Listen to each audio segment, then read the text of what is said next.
ఒక రాజు ఉన్నాడు అనుకుందాం. ఈ రాజుకి జ్ఞానం తెలుసు. జ్ఞానంతో పాటుగా ఎలాగ చేస్తే బాగుంటుందో ఎంత ఆలోచన తెలుసు. విషయం మీద అవగాహన కావాలి. ప్రసంగి గ్రంథము 2వ అధ్యాయము, ప్రసంగి గ్రంథము 2వ అధ్యాయము 21వ వచనం. ఒకడు జ్ఞానముతోను తెలివితోను యుక్తితోనూ ప్రయాసపడి ఏదో ఒక పని చేయను, అయితే దాని కొరకు ప్రయాసపడిన వానికి అతడు దాన్ని స్వాచ్ఛంగా ఇచ్చేయవలసి వచ్చును. ఇదియు వ్యర్థమును గొప్ప చెడుగునై ఉన్నది. సూర్యుని కింద నరుని తటస్థించు ప్రయాసం అంతటి చేతను వాడు తలపెట్టు కార్యములన్నిటి చేతను వారికి ఏమీ దొరుకుతున్నదే. నేను ఎంత శ్రమపడినా, నేను ఎంత సంపాదించినా, నేను ఎన్ని చేసినా చివరికి నేనేం చేయలేకపోతున్నాను అయ్యానంటే విషయం మీద పరిజ్ఞానం లేక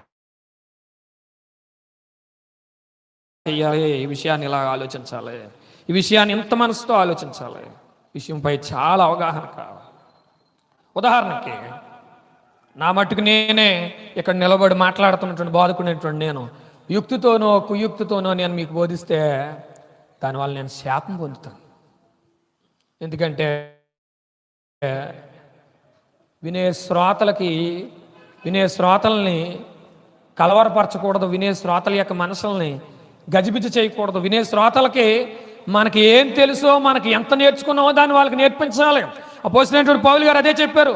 దేవుని సంకల్పం అంతయు నేను మీకు తెలపకుండా నేనేమి దాచుకున్నా. ఒకసారి వచనం చదవండి. అపోస్తలుల కార్య గ్రంథం 20 అధ్యాయం 27 వచనం.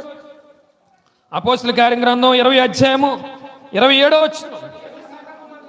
దేవుని సంకల్పం అంతయు మీకు తెలపకుండా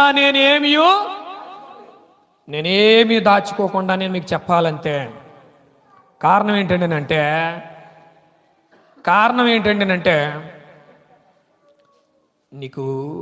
నాకు మనలో ప్రతి ఒక్కరికి బోధకుడైనటువంటి నాకు ముఖ్యంగా యుక్తి కానీ కుయుక్తి కానీ ఈ స్వార్థం ఆడేటువంటి పరిస్థితి కానీ నాకు ఉండకూడదు.